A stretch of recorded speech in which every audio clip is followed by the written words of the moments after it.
brings us to Sly Cooper. Radically different in some ways. Doesn't have a block button, doesn't do some of the typical things you might expect, doesn't roll, doesn't have the evade. Tell me about where this character design came from. Sly Cooper is a guy who sneaks in the shadows, who's very stealthy, and has devastating tricks. Required us to take some risks with our traditional mechanics, but we're having a real fun time doing it. What's the first thing I should be looking to do with Sly Cooper? Trying to land that backstab. By far and away his most important offensive tool. It is a completely unique mechanic. It has a base energy that you'll accumulate just by landing this attack, and then there's an additional AP bonus that you get based on how much energy you steal from your player. But it's interesting too, because he's balanced, he's got some interesting balance moves. So let's talk a little bit about that. Let's talk about the fact that he can't block. Keeping track of Sly Cooper at all times can be difficult. So while he can't completely negate your attacks by blocking, he can sort of be in a situation where you never feel like you have to attack him in the first place by simply being invisible. Another move I thought was great was the dynamite bucket that he can jump into, sneaking close, and then detonate. That's a great crowd control move. Again, it's not a character you're going to want in the thick of combat,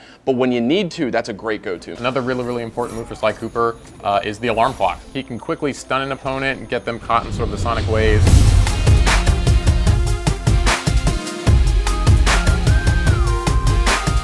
But what you can do is you can build up to those supers, and that's what it's all about in PlayStation All-Stars. So tell me about that level 1. Actually, Murray steps in and helps him out. So Murray actually will run in and will just go charging forward. This is a really devastating attack because Sly can perform his supers while invisible. But Sly Cooper does get involved on his level 2, which is, I think, a fantastic super. It's one of the few level 2 supers where a character's mobility is actually greatly enhanced. It allows him really to touch any place on the level with this really devastating level 2 super. He's raining down bombs as he's flying around. Those are extremely hard to get away from.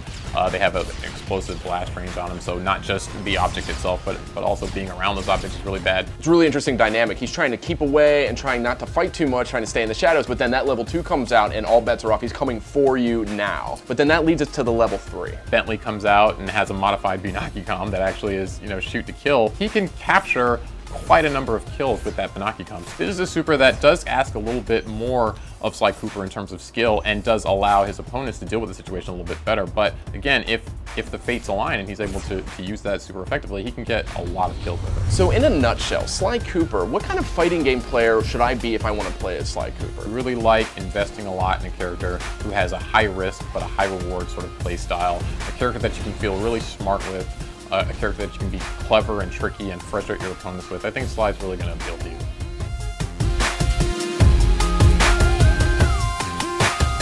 PlayStation